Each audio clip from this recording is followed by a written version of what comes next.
It's okay, you won't slip on this. There's lots of grip. Come on. She's worried I'm gonna slip. There you go. You sit. I don't think you know any commands. All right, Annie. Okay, we need to give you a nasty critter because you're really stinky. You are quite stinky, girlfriend. Annie was surrendered, left behind in the later years of her life. But thankfully, she's now safe and loved, being fostered by Happy's Place Senior Dog Rescue and Retirement Home. Nope, gotta stay in the shower.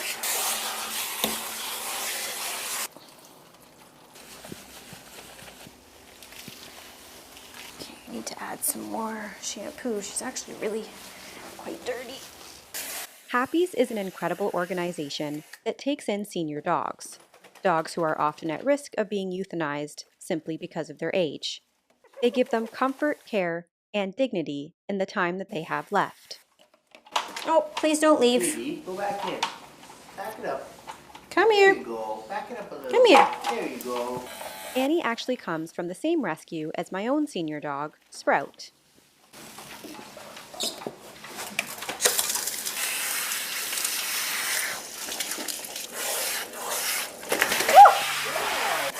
Stay here. Gotta get the soap off you.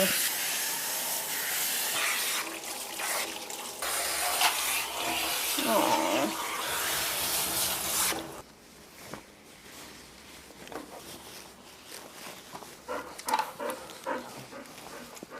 You don't want to come up here? Come on, you're probably gonna need some help, I think. Come on. I don't think she can hop up. I don't really want to belly band her because I don't want her to force her to stand, but I also don't want her to fall off the table. So what do we do here? If you would just lay down. Right now, Annie is facing a challenge so many dogs do. She's significantly overweight, and while she's beautiful in every way, that extra weight is hard on her aging joints, her heart, and her quality of life. Obesity in pets isn't just about appearance, it's about health.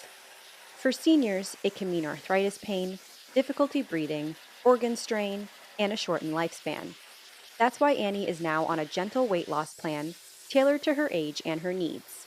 And with every pound that she loses, her chances at a more comfortable, happy life go up. Brushing. You're not very stable, so doing your paws is going to be difficult.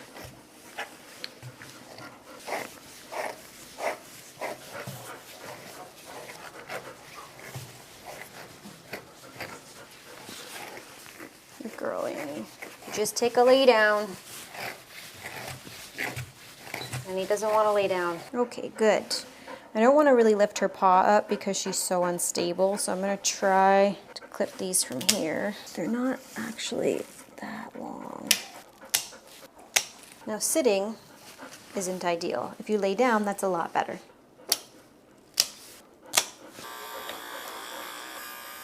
Good girl. See, now I don't have to bend her paw. No, you stay there. Don't move. Grooming her today isn't just about helping her feel clean. It's about showing her love. It's about telling her that she still matters.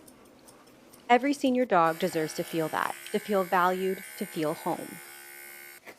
Thank you, Happy's Place, for giving Annie and dogs like her that chance. If you're interested in adopting Annie, she will be available for adoption soon. I put the link for Happy's Place in the description, and if you'd like to donate. On June 1, 1937, aviator Amelia Earhart and her navigator Fred Noonan start their attempt to circumnavigate the globe.